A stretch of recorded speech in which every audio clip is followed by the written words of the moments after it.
kasih teman hati masih di sini, di Kalam Hati. Insya Allah sampai ke hati.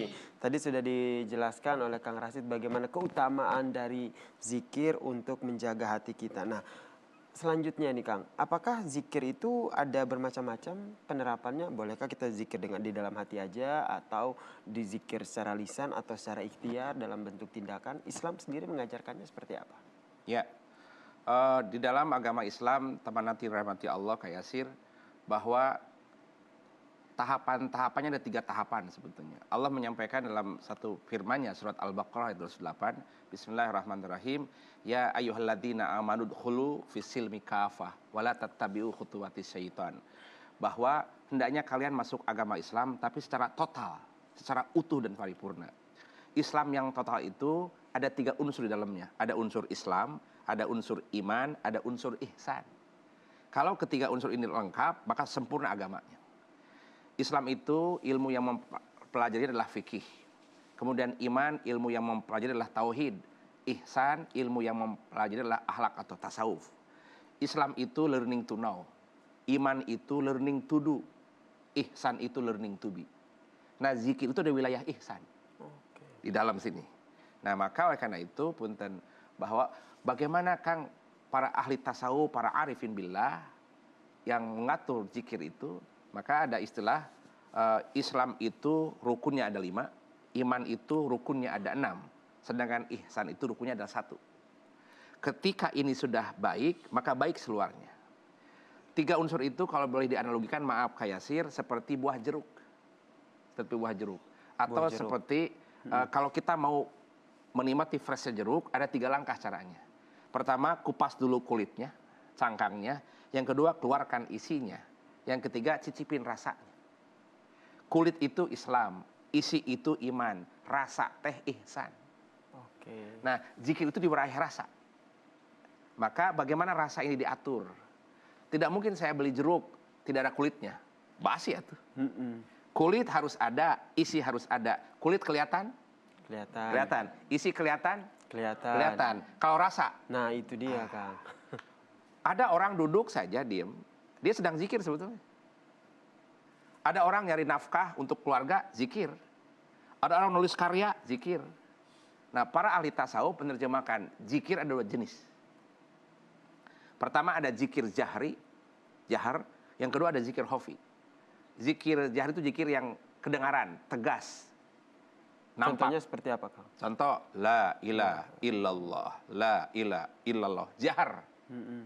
Seperti sholat maghrib, isya dan subuh dijaharkan ayatnya. Tapi zuhur asar, hopi. Nah, maka yang kedua zikir hopi, zikir yang tersembunyi. Diam, tapi zikir dia. Nah, bagi para pemula tidak boleh diam. Karena hatinya belum bisa memilih. Maka harus dibantu. La ilaha illallah, la ilaha illallah. Diucapkan itu sehingga kedengaran untuk membangun hati yang tidur. Ya tidak semerta-merta diucapkan biar didengar orang ya. Tidak, itu adalah untuk bagaimana hati ini tidur mungkin. Maka dibangun dengan ucapan la ilaha illallah, la ilaha illallah. Allah menyampaikan afdhalul dzikri falam annahu la ilaha illallah. Seutama-utama zikir setelah Al-Qur'an lafaz la ilaha illallah. Kalau lafaz ini dibawa hingga meninggal, husnul khotimah. Kalau lafaz ini ada di hatimu, maka dia hidupnya berkah. Kalau lafaz itu sampai husnul khotimah, itu adalah kunci masuk surga. La ilaha illallah. Nah, ada orang tidak diucapkan, tapi karena sudah terlatih, sesuai dengan hela nafas. Itu namanya hopi.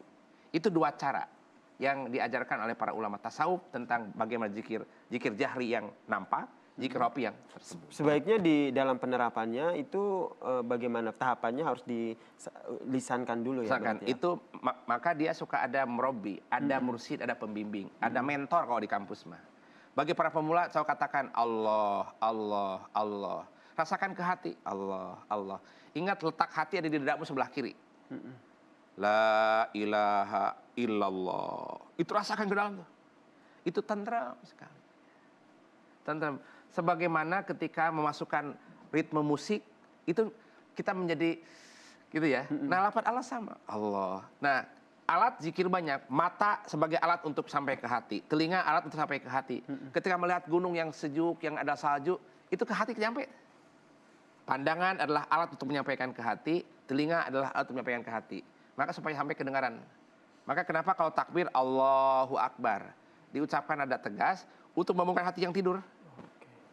Karena hatimu adalah pimpinanmu. Seperti seorang penggembala kambing bawa kambing ke padang rumput, kemudian si penggembala tidur. Atau kambing kemana-mana. Kemana-mana. Iya. Itu sama juga dengan hati Nah, ya. begitupun kalau hati yang tidur, tangan kemana-mana, mulut kemana-mana, telinga kemana-mana. Itu hatinya tidur. Tidak terkontrol. Maka tidak jadinya. kontrol ucapannya kemana-mana.